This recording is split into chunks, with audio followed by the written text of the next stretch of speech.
Hi, and welcome to this episode 17 of the GameDevCast. This is our actually first live video podcast. This is our second video podcast.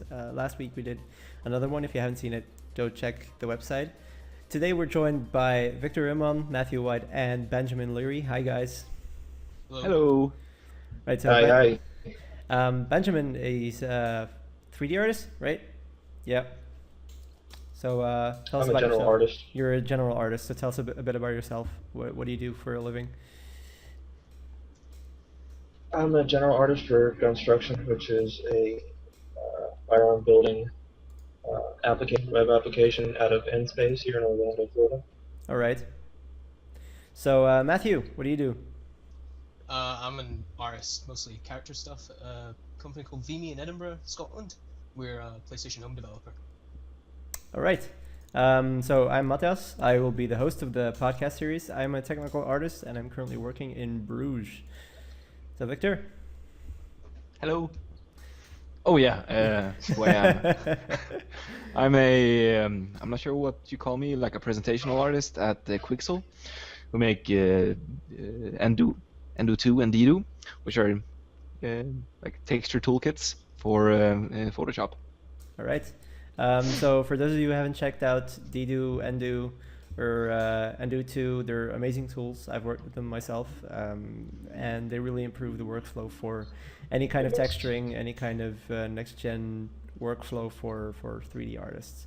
So that's it for the introductions. To get this thing going, actually, there's not been much news the past 2 weeks. It seems like there's sort of a silence before the storm, where the new consoles are going to release. Mm-hmm. Yeah, not much big news. Pretty rare. Yeah, pretty rare. Like the biggest news I heard was the I think you told me, Mattias. I think it was the Activision guy who pretty much told their fan base that they're not hardcore gamers. Yeah, that was so. Yeah, that wasn't. I don't know. I haven't really seen a backlash for that. No, maybe because it was true. I suppose the leaks in Beyond Two Souls has been pretty good.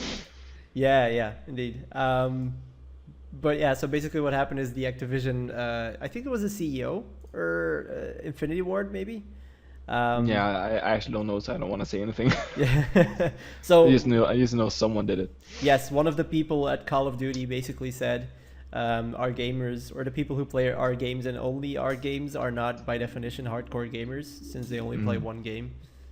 So that's yeah.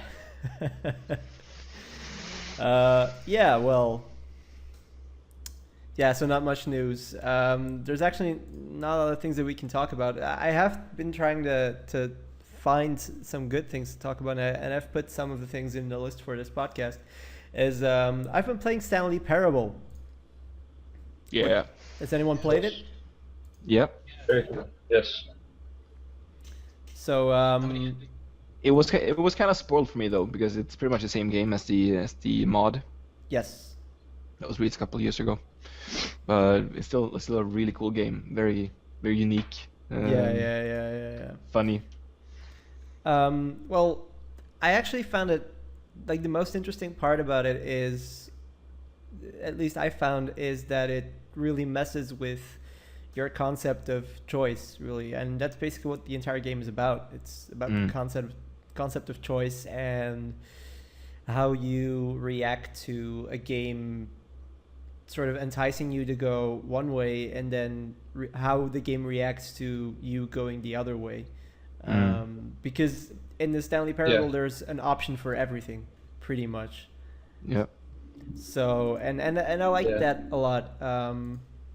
So Benjamin, you played it, right? Yeah, I haven't played the full version, but I played the demo, which I would definitely recommend to everybody. All right. So what do you think about they how have one of the... Well, I agree with a lot of what you said. I mean, basically, it focuses on that the player makes and revisits that in fun and exciting ways. The witty comedy itself, I mean, is I think it'll be an attraction for any gamer. There will be people who won't like it, won't like games like that, but it's less of a achievement based and more of a storytelling venture. And that's what's great about the demo, because you can literally invest $0 and get a full experience of the game and plenty of laughs too. I definitely recommend everyone play. Yeah. The big thing for me was the narrator did incredible voice acting. Narrators. Narrators, yeah. It was incredible voice acting, really. Like everything was really told well, and it sort of like I have plenty of laughs in the game. It's incredibly humorous. Like the humor is really good. There's a level of dark humor about it that keeps things pretty light. It's very dark. Yeah, it's very dark. And the main thing is it really tries to mess with your head, and on most occasions it really succeeds in doing that. It's like I mean, in several occasions I was trying to like really call their bluff. So it was like when they told me to do something, I was like and then just ended up biting me in the ass. And well, that's exactly what they want you to do. It's like they want you to explore other options, because basically if you listen to the narrator or narrators and just play out the story as it looks like it was supposed to be told, then it's not really a very good experience. Yeah. And so that's actually the way that they sort of punish you for following the rules, so to speak. And they're not afraid to call you out on it either. Yeah. That's the best thing about it. It's like, you don't follow the rules. Oh, here you get a great ending. You get fantastic storylines. Like, right? So you're not playing by the book. Congratulations. I mean, that's good. So that's I love that kind of game. It's like it knows it's a game at every single point, and during the storyline it knows it's a game, and it isn't afraid to put that under, like, it isn't afraid to hide any part of why it considers itself to be a game, and it makes full use out of that. So I think it explores this new territory of almost non-game and very fresh, innovative way. Yeah, there's been quite a few of those games recently, which I like. I love it too. Yeah, sort of art games. Fez. I mean, Fez is a game, but it's still in the same. Feels like one of those more kind of experiences more than games. The Arrestor. Gone Home. Yeah, that was freaking awesome. The Arrestor was a big discussion about whether that is considered to be a game or not. Yeah. And like following that game, there's the Going Home game. Yes. Or Gone Home. Is Gone it Going Home or Gone Home? Gone Home. Gone Home, yeah. Which is, I mean, it's pretty much you're walking around in a house, in your house, I think it is, and you're trying to figure out stuff, what's happened. Yeah, pretty much. There was another game that had a narration throughout the whole of it. Was it Bastion that had narration throughout the whole of the game? Yes. Because I think the Stanley Parable, really, the narrator made it for me. Yes. Like the Bastion narrator is one of the things that actually made Bastion so good, because I mean he's one of the you can actually download his voice for Dota 2, so you can actually have an announcer pack with his voice. I want it as a GPS. that was so good. Like, imagine if you're going around a corner, the guy went around a corner. It's like that would be so good. Imagine the Stanley Parable narrator is the GPS. Oh yes. I've actually always wanted GLaDOS to be my GPS. I think there is though. There probably is. And the focus we coming back to is this excellent narration and voice acting in these games that just pushes things over the top. Yes. Yeah. Which used to be just kind of an extra, now it's a requirement for a good game.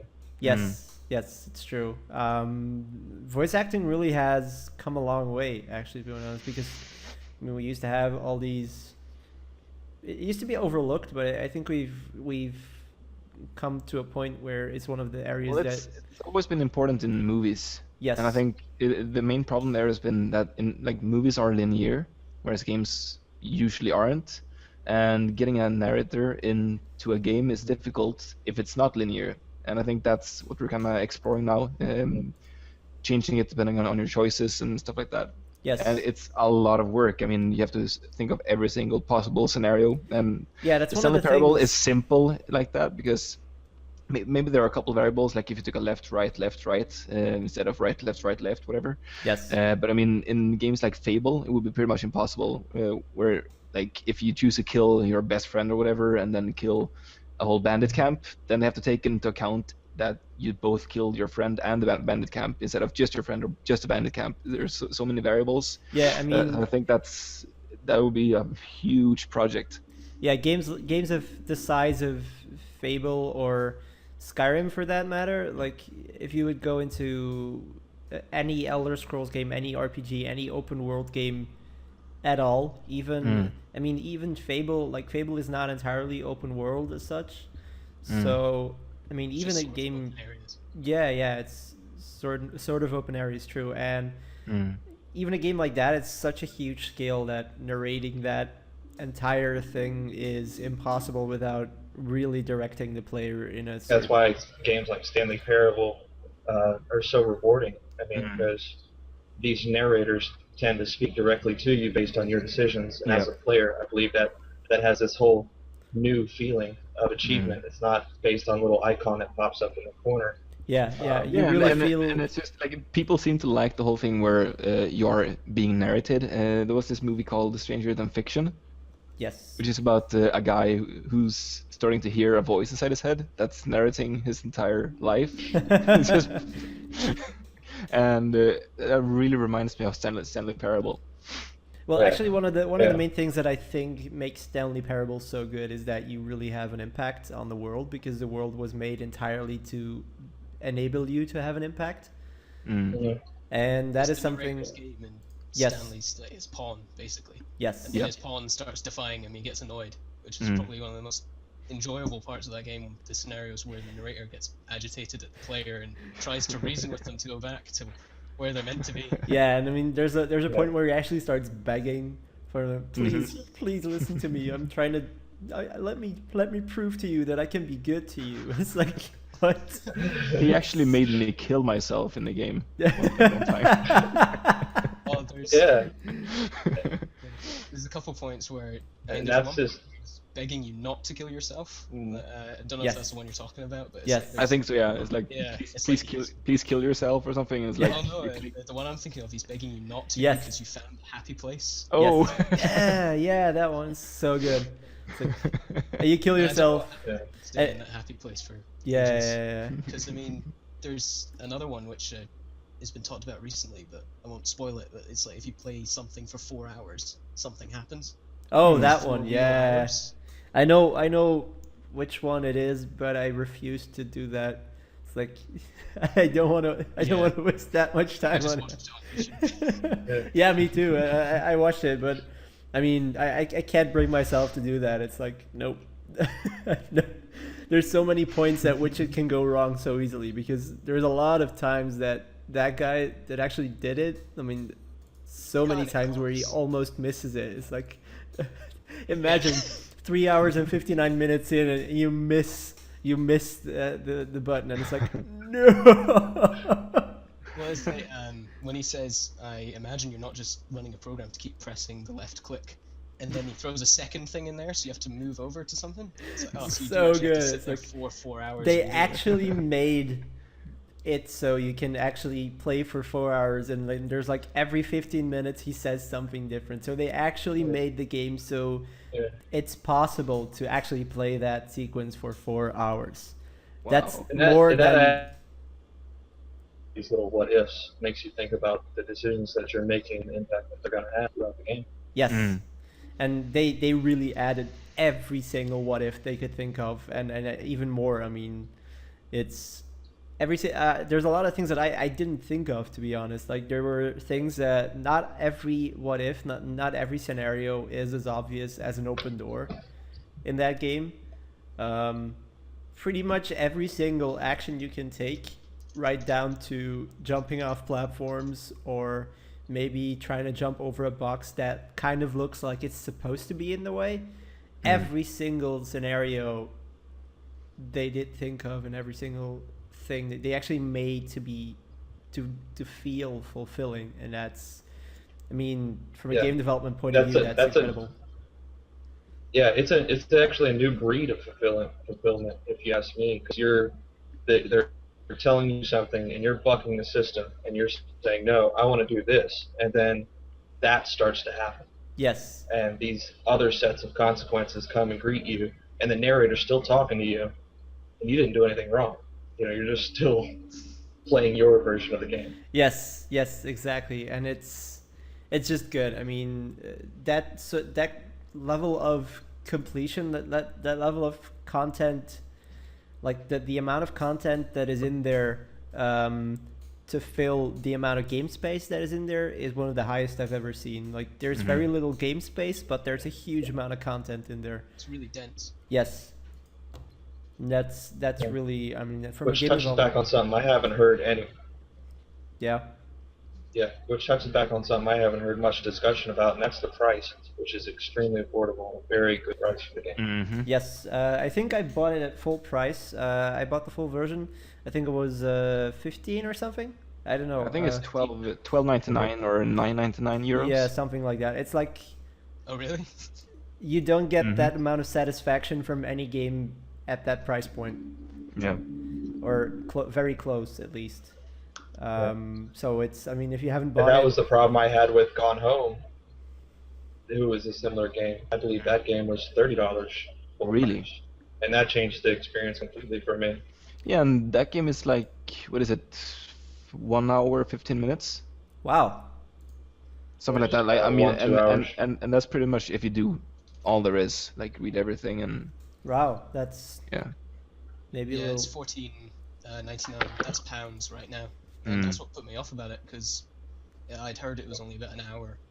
Stanley Parable or Gone Home? Gone Home. I've finished Stanley Parable many times, which is the next thing I was going to ask. If either of you that have played the full game experienced almost all the endings yet? I have. I have only played for like 2 hours, so I think I've seen 6 endings or something.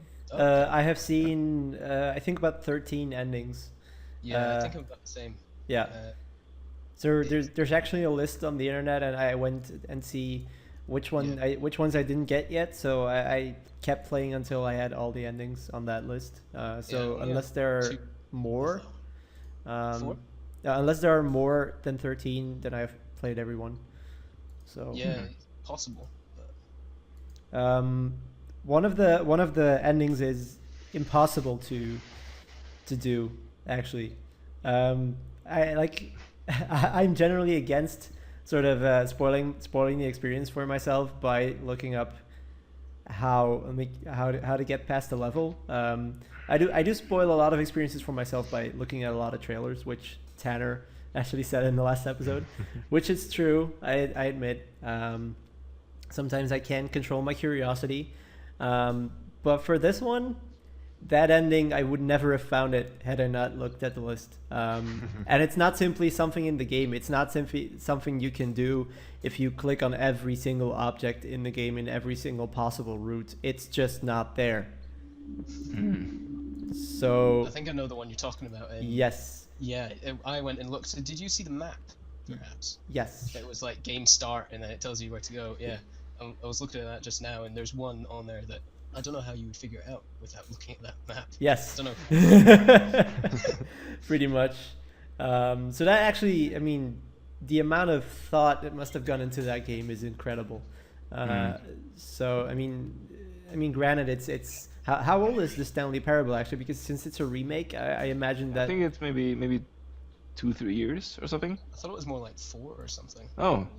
I thought it was a bit older than that. Yeah, I saw a playthrough of the original like 2 years ago, so Right. it might be a lot older.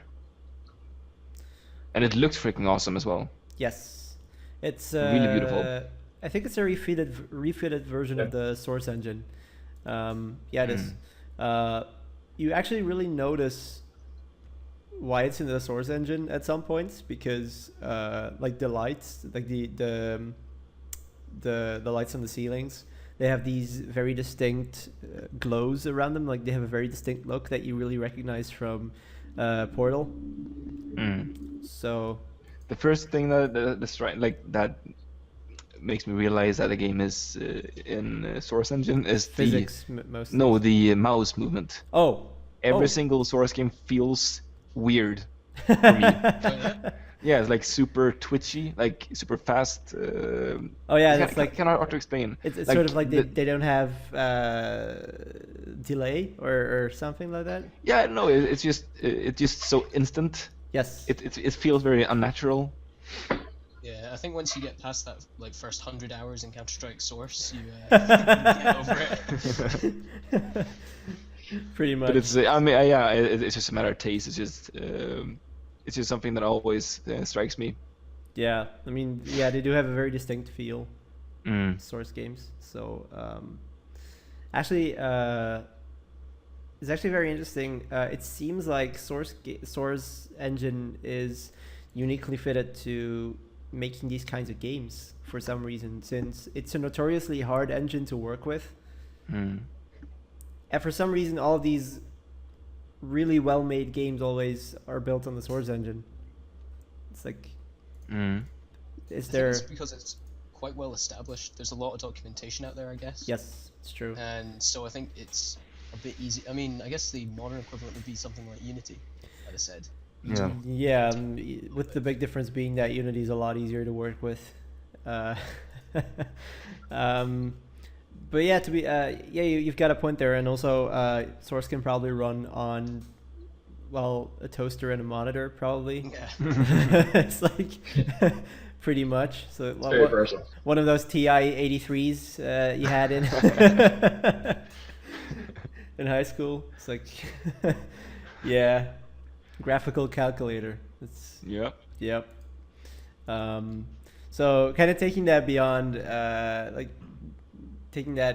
this topic is we've seen a rise of building games actually. That was a very awkward transition, Matthias. Yes. That was Thank rough. you. Thank you for pointing that out. Thank you for pointing that out. It's like I hadn't noticed. I can help with the segue a little bit. Yay! A lot of new games, new abstract concepts for games, like the success of games like Minecraft and Portal, gives breed to these new concepts for games like Stanley Parable, Yes. and right along with environment and kind of exploration games comes these creation games that puts all the tools in the user's hands, which gamers have shown to love. Mm. Yeah, actually, and actually one of the things that I've liked most is that the graphics really seem to be making a rise, since voxel-based engines are now on the rise with the increased CPU power of consumer PCs. Mm. So voxels are now an option, which they weren't before. I'm just curious. I'm not very. I don't know very much about voxel graphics or anything, but I've heard that the main problem with voxel games or the voxel technique is that you can't animate them. Is that true or still true? Well, Because I remember the unlimited detail tech demo. yeah, wasn't and- that the one with the molecule-based rendering engine or something? I think it was just a whole lot of voxels. Yes, Yeah, I think. Yeah. It probably. was pretty much like but everyone said it looks awesome, but you're never gonna be able to make a game with it because you can't animate. Does anyone know about that? Well, it sounds logical to me, since you have a load of procedurally generated geometry and you need to skin that to something. And that would require skinning on a real-time basis, which is what? I mean, what? Yeah, but so I mean Minecraft is voxel based, right? Yes. Yes, and they solved that by just animating like blocks.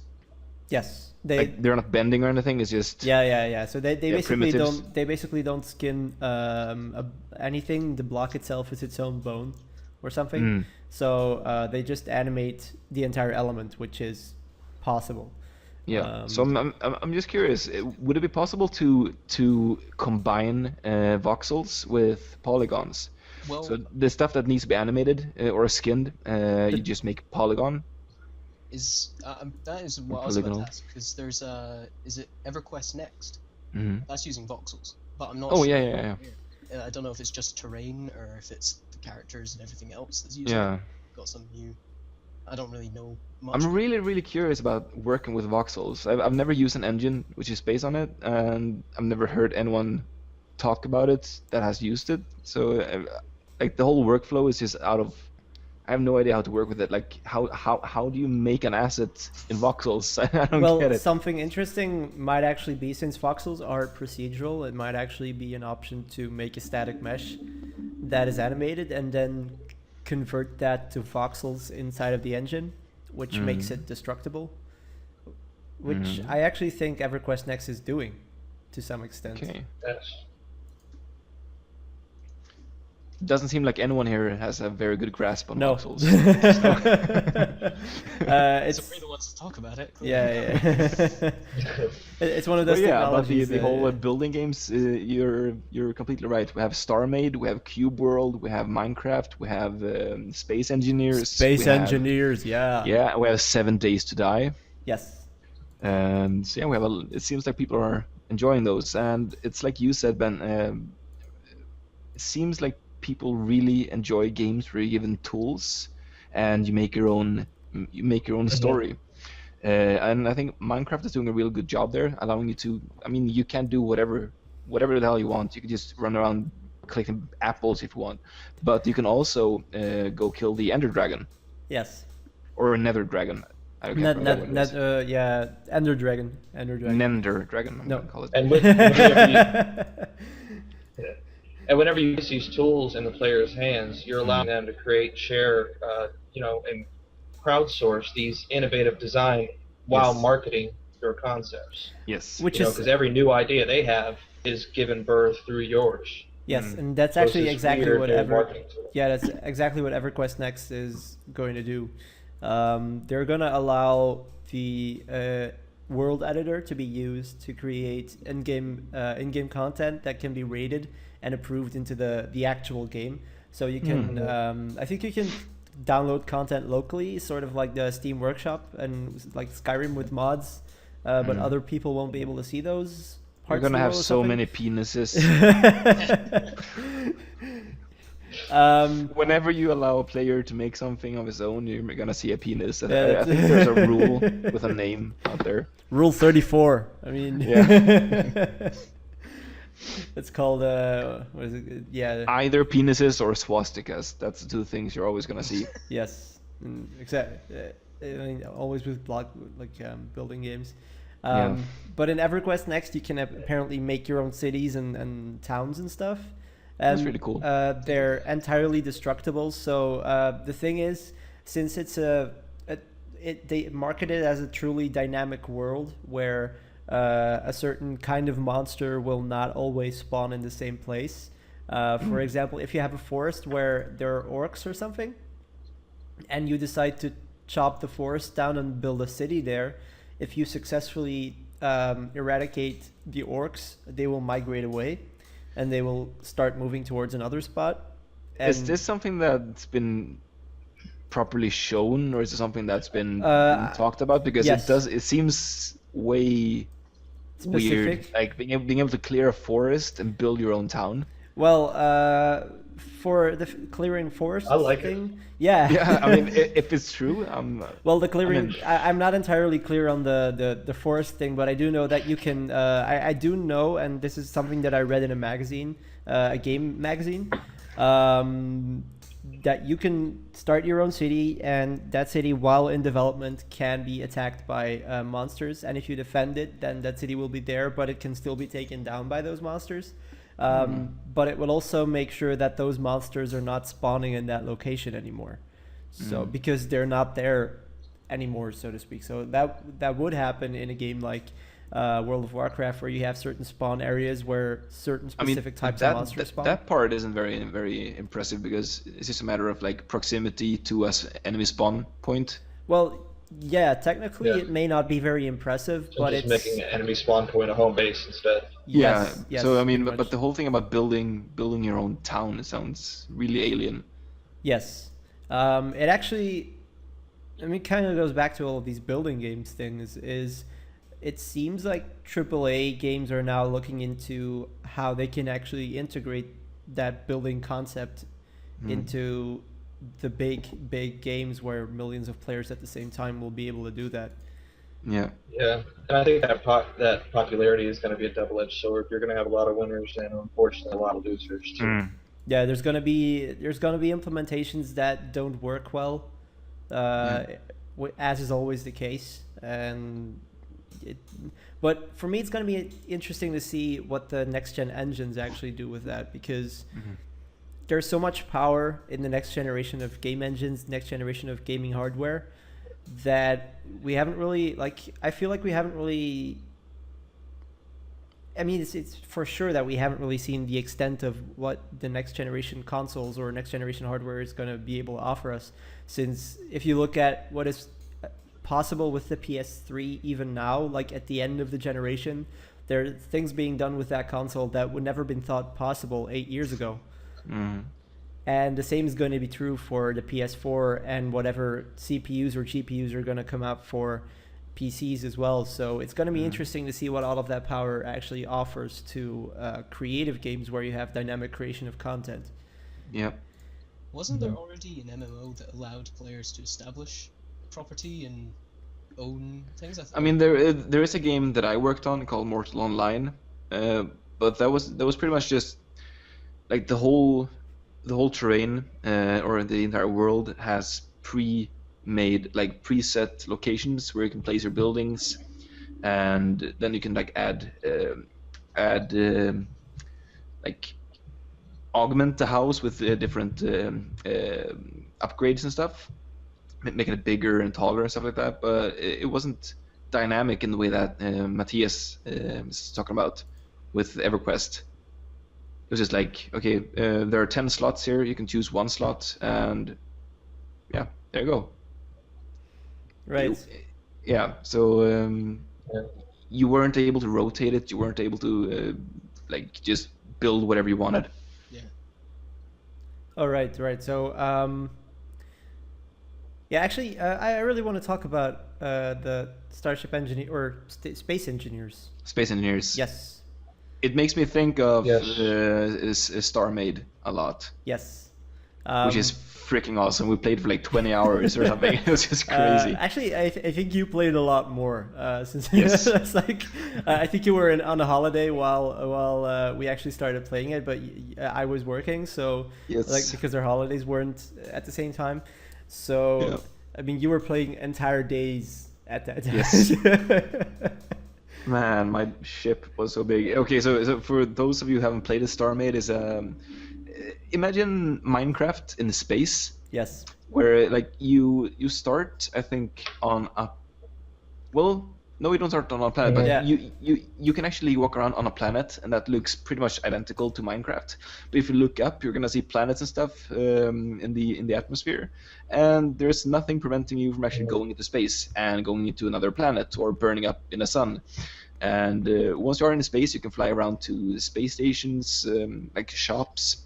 You can find abandoned space mines, space stations. You can build your own ships. You can see Add pirates. engines to your ship, and build turrets, automated drones and stuff like that. So it's pretty much like a mixture of Eve and Minecraft. Yes, and it's so really good. It's completely seamless. You can like fly from one planet to another, and it's like no loading times at all. Yeah, it's true. I mean, So it's cool. incredible. Also, the big thing is there, like, I think at the moment, in the phase where the project is right now, the resources are kind of unbalanced, where you can build gigantic Yeah, when ships. we play, they were like they gave the players pretty much unlimited resources. It was really easy to gather resources, and that was just to see how like what players would do. Yes. With the resources, like see what they could build, see if it was fun, and just give them free reigns to do whatever they want. Pretty much exactly what Space Engineers is doing right now. Yeah, pretty much sandbox.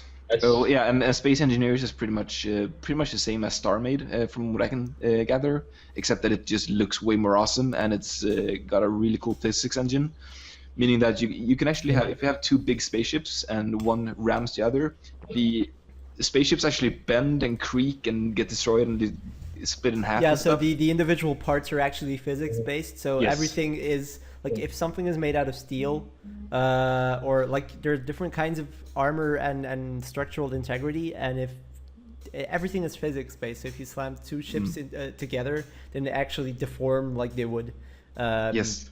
Like it looks like they would. It looks really, really awesome. I mean, like really, Oh, it looks so freaking cool, and stuff flying everywhere and stuff. Yeah, and the one thing missing really is multiplayer. So Yes, but that's gonna be out yeah, soon, I Mhm. hope. And it keeps going back to us of these abstract ideas for games. I mean, the days of checkpoint, retry, success, achievement are kind of dying, to where you really want your decisions to account, and your way to influence the world is really both visual and in your personality. Like space engineers, you could decide to do anything, Yeah. yeah. and how you choose to build it affects how you progress. That actually seems to be It's a beautiful new idea. yeah, It is, indeed. yeah. It actually sort of built on an idea that I've been seeing returning in a lot of games that are branded as being very good, is the impact the player has on a gaming world seems to be one of the biggest arguments ever for a game to be branded as good or not. Since the more impact you have, the more you feel Gamers immersed. are demanding more intimate contact. Yes. Like the more Exactly. impact you have, the more immersive the game feels, and thus the more the player will enjoy whatever the game offers, be it a very good storyline, be it very good gameplay, or building a world. So I think that immersion is really comes from impact, which building games do by nature. It's also the element of having player-created stories. I've had more fun talking about things that have happened to me in Kerbal Space Program than I've seen in the game in a long time. Yeah. It's little things that you can actually talk about that aren't things that everybody else would experience. I think. Yes.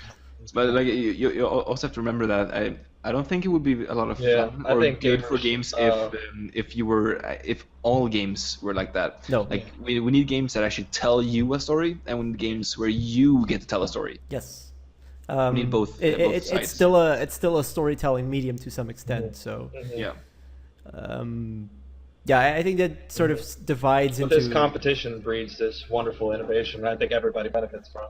yes, definitely. absolutely. And I actually think this is a result of what's been going on for a long time. Like, people were getting so tired of those linear corridor shooters, and so like heavily scripted linear games. And then Minecraft came out, and it was just exactly what people wanted.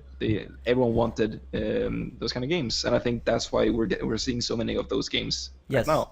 Yes, Minecraft was a revelation compared I'm to glad there is. what was out there at that time. So, I'm happy they're being able to see a bit of success from it, and yeah. So, pretty much, actually, one of the things that I would like to see happening in building games is actually some more, I don't know, interaction maybe? With building games, do you mean Minecraft or do you mean SimCity? Because I keep thinking SimCity when you say building games. Okay.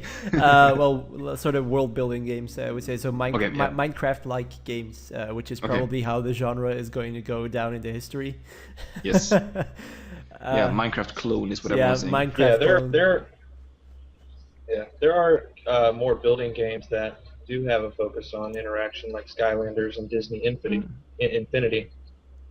Which kind of give you this close contact with these personable characters, and then you build worlds around them. Yes. One thing that I loved seeing in the demo for Disney Infinity is that you can actually put basic programming logic in there. So you can actually build your own games inside of that game. So, for example, you can place like a football goal at one end of a football field, and you can make it so that if the ball, like you can set up basic if statements for what programmers would call if statements inside of the game, and if you can actually make it so you get score points if you put the ball in the goal, and the goal actually knows that. So that's they actually integrated it so that children can understand it, because it's in fact a children's game.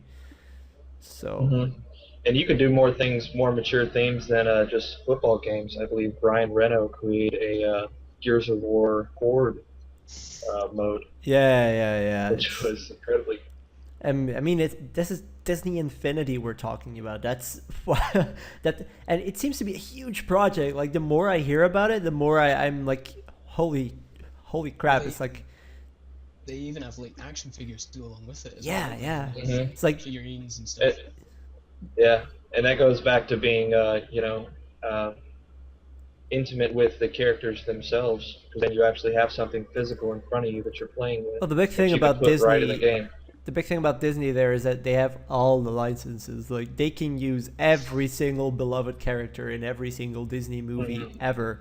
They're the biggest movie company in the world, and they've owned Cartoon Land for 30 years or something. So, I mean, I was about to say all they need now is Marvel, and then realize they own Marvel, don't they? yeah, it's like, nah, Disney is monstrous big. I mean, Disney is huge, and they can use all of their assets, all of their resources, all of those licenses to make Disney Infinity to be the biggest game of its kind ever. And I think they're going to do that as well. So, I mean, they're And that's what's so incredible about this trend of putting creation tools in the hands of the gamer. I mean, they're putting creation tools in the hands of, children and letting them come with it. I mean, that's digital Lego blocks. yes, exactly. It's like what Lego Universe was trying to do before Minecraft came out. Mhm. Or I think Minecraft came out right before Lego Universe. Mhm. So Also, Little Big Planet, which of course. Little Big Planet, yeah, Little Big Planet wasn't that one of the very first games that actually allowed think it editing of was. the game world? Because that was a huge revelation in how a game actually behaves. Because Little Big Planet opened the door to player interaction on a level that wasn't seen until then. Because there's so What are your guys' thoughts on games like these ability to show the behind game development? I mean, you're giving actual game development tools to the gamer and giving them a little peek into what we do. What are your thoughts on that? Well, I think to some extent it's a really good movement, because you're actually opening the door to a lot of creativity that otherwise would not be seen. So I think opening that door is a good move. On the other hand, it's, I don't know, it's a double-edged knife, since there's also a lot of yeah, it's tough to say. A lot of really. games Yeah. talk about gamers being entitled nowadays and expecting too much from their games. Do you think tools like this kind of take a step back from that, giving them a chance to see just how hard it is creating good games? I think tools like this actually sort of are in fact a direct answer to the question of what gamers are expecting from their games. Since, as you say, Benjamin, They want more contact with it. yeah. Yeah, and it's kind of raised my expectations in games. Like whenever I see a survival game now, I'm so disappointed when I can't actually build my own shelter, and when I can't dig a hole in the ground and stuff like that. It's I really want to see those things in like really high-end or AAA games. Is that why I've seen you playing How to Survive? Yes, Yeah. but in that game you can't build your own Yes. shelter, which is really disappointing. So but Yes. you can find shelter, but you can't build it. Yes, you can find shelter, but you can't build it. You can build your own weapons and stuff, but you can't dig holes or anything. That Yeah. oh. Can't believe it took us this long to bring that game up. So I haven't played it. So tell us about it. What was it like? It's pretty much Path of Exile or Diablo, but with zombies. And you have to eat, you have to drink, you have to sleep, and you need to like bandage yourself. And you find stuff everywhere like junk, and you combine it to make weapons, and you kill zombies faster, and you get to more difficult areas, and you die faster, and yeah, it's pretty much Don't you even yeah. harvest like crops? I'm sorry. Oh, yeah. If you could. Don't you like plant seeds and harvest crops or something like that? No, you don't. At least not what I've seen, and I played it for like 15 hours, I think. Oh. So no, yeah, that was kind of disappointing actually. Well, actually, there's something to be said for that. Like if you would plant your own crops, that would sort of force you to stay there. Yeah, but I mean, at the same time, like it would be a lot of fun. I mean, it's the same in Minecraft. You build your own base, and then you realize in the middle of the night, like, shit, I'm out of food and I'm starving. Okay, do I stay here and lose all my health, or do I go out and risk my life getting some pork chops, whatever? So it's you have to go out eventually to get stuff, or because you're bored. That's usually the reason why I go out in the middle of the night. Either I dig a hole straight out in the ground, or I go out and kill zombies. I remember when we were playing Tech Kit, even before Industrial Craft or whatever. When we were playing Tech Kit, there were always 3 of us, and there's one person always making food. So, Yes. just because, I mean, food is such it cripples you really. So Yeah, and it's a really cool element, like a really cool mechanic to add to a game. Yes. Because it just adds something you need to think about at all times, and you need to adapt your gameplay and your routines to that mechanic. yes, And if you don't, well, then you die. yes. In How to Survive, Yeah. the punishment for death, like, do you lose all your stuff, or do you just Nope, sort of you don't lose respawn? anything. You just respawn like at last checkpoint. So it's not very punishing, and it's not very rewarding. I mean, it's a good game, but it's been so ripped apart by the reviewers. It's at like 5 out of 50 out of 100, but it's not that bad. I would say it's like a 7.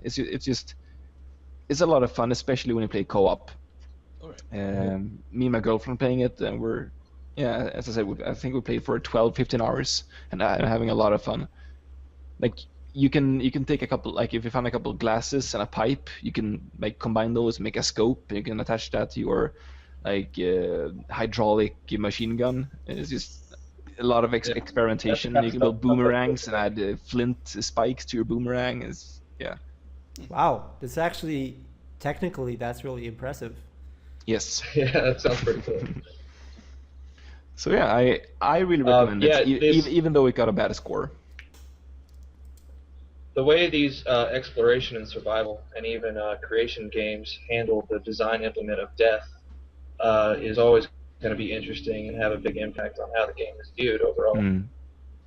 Yeah, You know, like like that, a really good you know. example of punishing death is Dark Souls, which is freaking awesome. It's like when you die, you're so devastated. It's like, fuck it, I give up. I'm gonna shut it down. But then you realize, crap, all my souls, like all my currency is out by my corpse. If I give up now, I'm never gonna get it back. And so you decide to actually, okay, I'm gonna spend this next 15 minutes getting my stuff back, and then I'm just gonna shut it off. But once you do get your stuff, you're really pumped up. It's like, fuck, I can do this, and you just keep going. It's like, shit, I died. God damn. And just like rinse and repeat, just keep on going. It's That really speaks so to devastating, the but it's quality of the rewarding. game. Oh wow. Yes, Yeah. it's really rewarding. Did you ever play Demon Souls, the one that came before it? Mm-hmm. That one was really punishing. I remember there's Yes. one the fiery level that jumps around a lot and attacks you, and I died so many times there. Wasn't that the last level? No, it was the one you fight the dragon at the end of it. and get the- Oh yeah. Yeah, and it's the sort of leaping thing just before the dragon, I think. Mm-hmm. And I've died so many times there, I figured out the shortest route to get from the closest spawn point to his place. And the second I went through, you'd sprint for your souls, get them, and then it's like, okay, now I can actually fight him. The only issue I had with Dark Souls was the number of bonfires. It was sort of like, because it was so open compared to Demon Souls, I was getting lost all the time. And so if I lost my souls, not only would I have to get to them, but I'd also have to remember how I got there. And that really annoyed me. So I'd be like, oh, I took this odd shortcut and now I can't find it again. Oh, and the worst part about that game is when you die in a boss fight.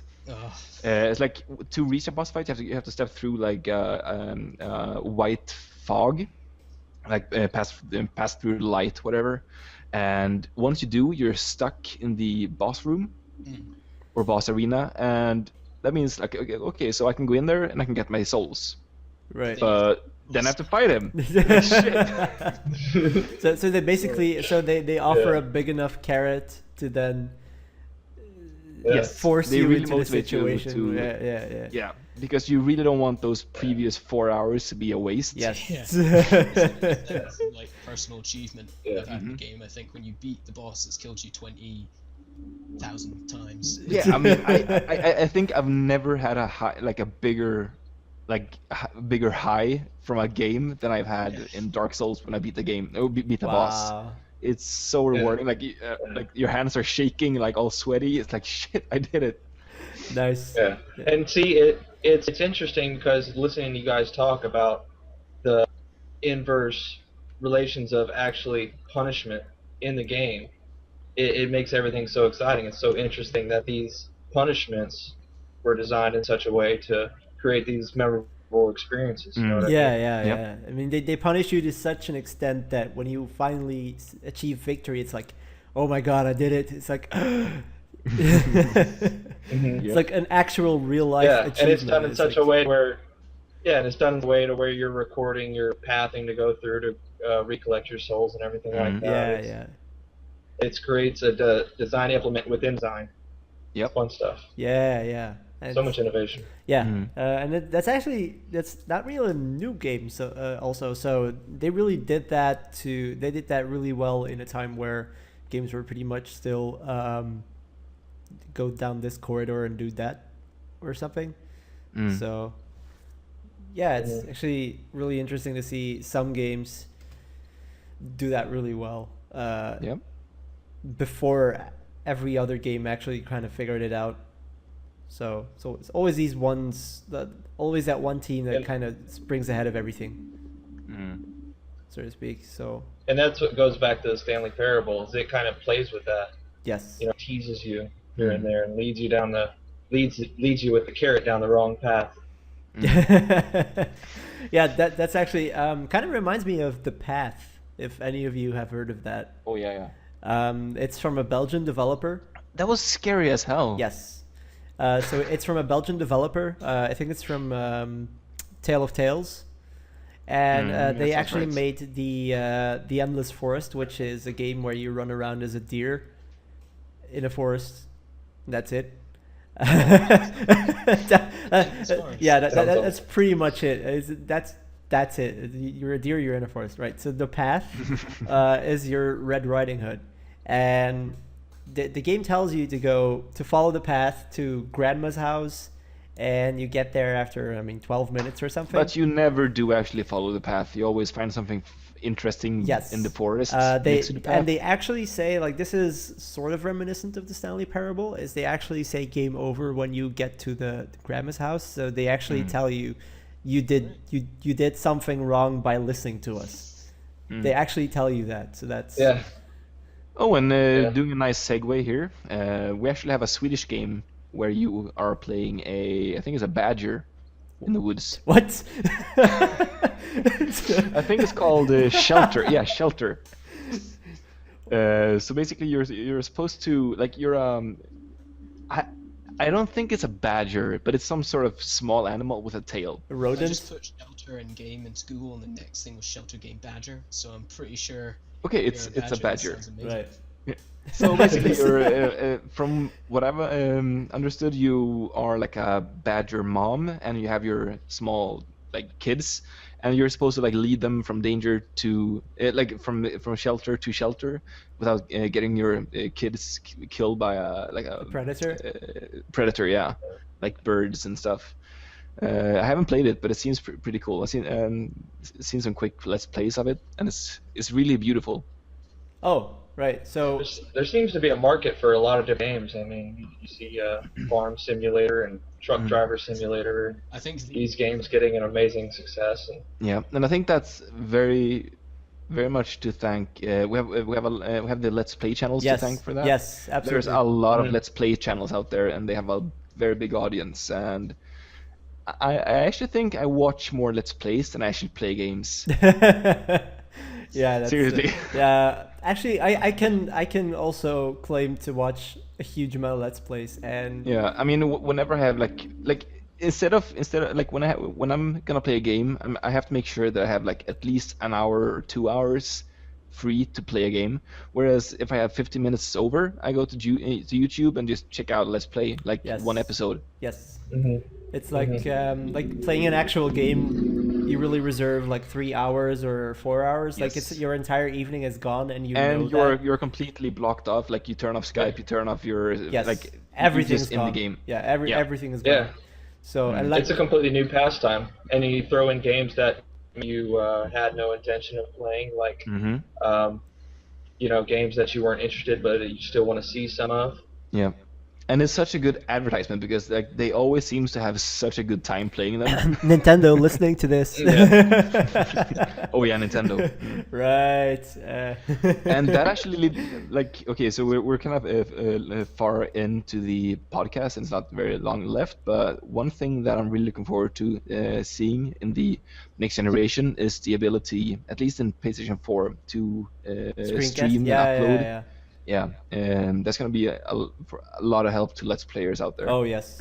I think actually Let's Plays go back to the time where Let's Plays is actually the continuation of going over to your friend's house and playing a game that was designed to be single player and then each one playing in turn.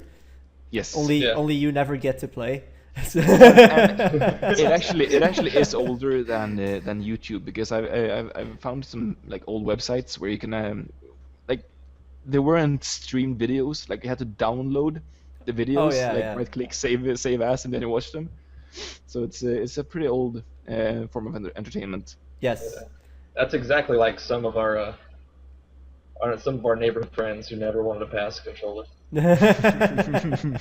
I know that. It's like I had one as well. So it's like you play Street Fighter, then you play with 2 people, but it's like Dungeon Keeper or something. I remember playing Dungeon Keeper. It was like each one in turn, but like he was a lot better at than me, so he would play for 45 minutes, and I would be dead after 5. It's like, but it's a recognizable scenario, and Let's Plays really go back to that kind of concept where you actually watch someone else have fun playing a game that you don't know yet. So. Yeah. I imagine both the PS4 and the Xbone are going to be heavily focused on social communities and how they play together. It's just too big of humanity right now not to think about that. Yeah, I mean, social. The only problem I have with that is if it's going to be intrusive or not. Because when I play a game, as I said, I really want to shut everything off. Like I want to play the game. I don't want anyone to write to me. I don't want a phone call or anything. Yeah. So if you get all those like I don't know, like Skype call. Ramona liked your activity, like that you played this game, whatever. It's like screw you, like I'm playing the game. Yeah. Even Steam like, sometimes. Oh man, have you seen the second boss? Oh, it was so hard. Like shh. Yeah. Shut up! I played my game. Yeah, indeed, exactly. It's like even Steam sometimes, like even though Steam has tiny notifications, even Steam sometimes goes really on the edge of being obnoxious for me. Yes, especially that there's a sound and a pop-up. Yes, I turned off the sound though, so that's. Oh yeah. There's definitely some room to grow there, and I believe gamers have some responsibility to provide feedback and let everyone know exactly what they like and what they don't like. Yeah. Getting feedback. And I think it's actually like the more the big companies tell you that, we're social beings, the more people feel obliged to actually be social and actually do share their progress and stuff. I think people don't want to do that. I think people do that because they feel they should do it. Yeah, it takes totally the coolness out of it whenever you're told or suggested to. You know. Yeah, it's then supposed you don't to want be to something, out of spite. Yeah, it's supposed to be something something natural. So it has to be that kind of integration with social media really has to be something that feels intuitive and really comes naturally without being forced to post everything on Facebook. Or I mean, one of the things that I hated most when the games came up that integrated social media is that it spammed your Facebook feed and it spammed your Twitter feed. Like the swords and was it sword and sorcery or whatever? Yeah, something I don't know. It's like that entire wave of games. Post your progress to Twitter. Yeah, that entire wave of games that actually started spamming your Twitter feed and your Facebook feed. It's like as soon as I see a game, there are still games around like that. So like a lot of Android games still do that. And I either I turn it off or I just stop playing the game. Like for me, that's as soon as a game starts doing that. Like Mm.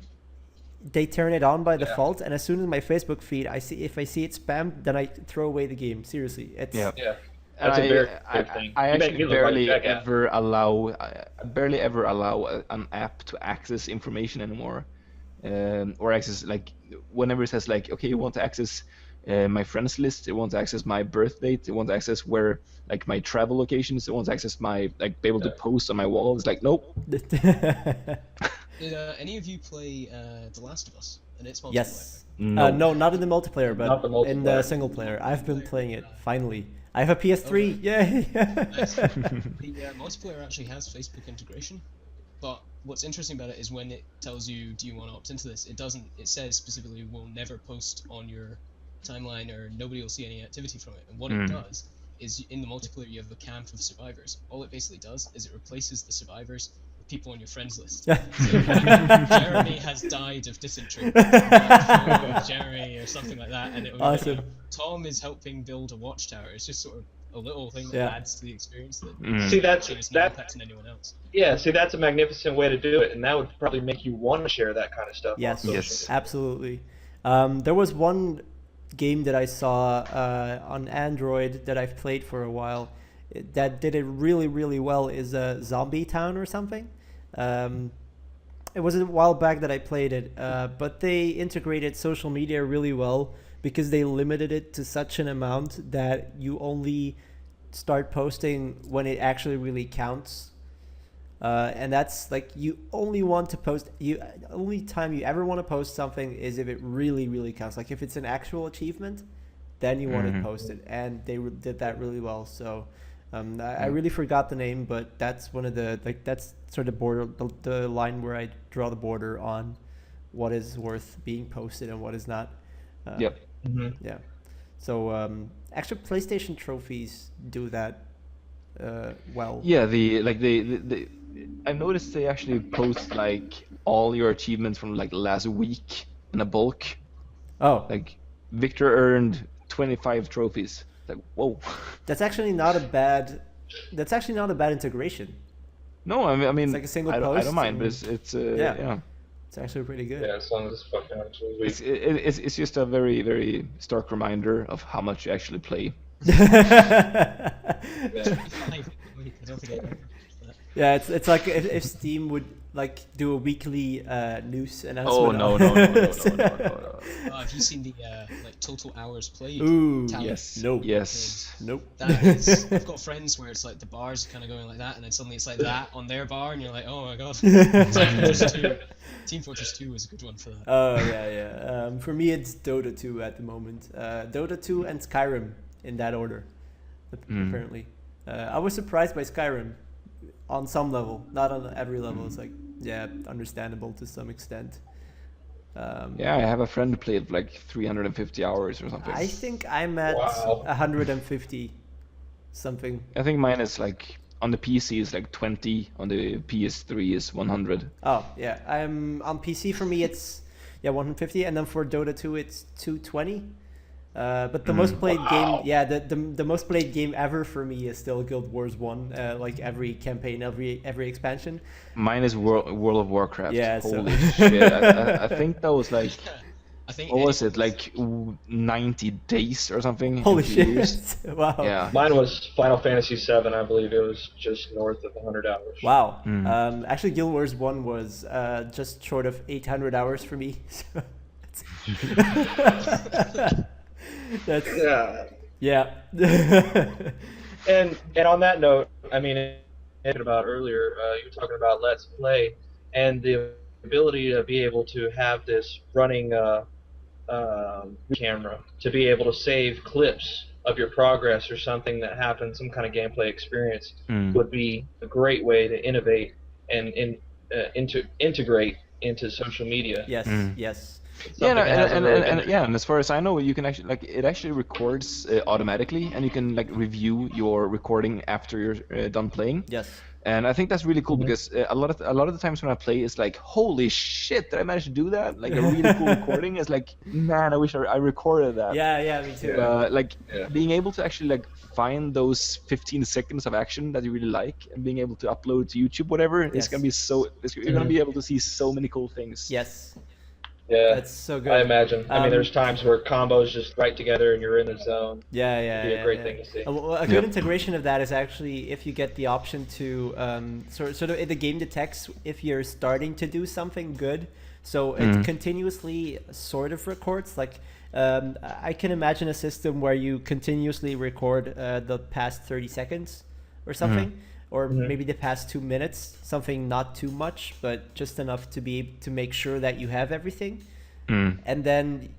You do something very cool and you say upload this, and then you upload the past 2 minutes, or you cut it off at like a minute 15. Oh yes, I mean like you're able to pause the game at any time and like review the last 15 minutes Yes. and choose what you want to upload. Yes. Yeah, that's pretty cool. And especially 15 minutes because that's the average length of YouTube videos. Yes. It would be a really cool feature. So that would be actually very good to see. Yeah. Technology-wise, I think it's possible. Modern PCs can definitely handle it. I think next-gen consoles would be able to handle it if they make sure that the hardware. Yeah, with that boost, I believe it'd be possible. Yeah. So it's gonna be interesting to see. I think the PS4 is actually built with that Sort of feature in capacity. mind. Yeah. It So does- they always have it running and they built the hardware for it. Yeah, but I think that there's some complication there. Like there's a copyright thing for something, so you can't basically do that with a manipulation of that to record Blu-rays. I and think things. if you want to like the most logical thing would be like if you want to publish a game on the PS4, you have to agree to those terms. Like, yeah, we have a feature that allows you to upload directly to YouTube, whatever. Like, if you don't agree with it, yeah, go to Exponer. Or if the replay tool automatically watermark things and include Yes. things in your upload Yeah. through YouTube or whatever, Yes. and protected it that way. Yes. It's going to be something that a lot of developers are probably That is going to be an issue. Yeah, it's going to be an issue with some developers. I don't imagine indie developers making a problem out of that, since it's actually good for them. Like for almost any developer, any Let's Play is marketing. good. It's free marketing. It's how Minecraft became big, pretty much. Yogscraft.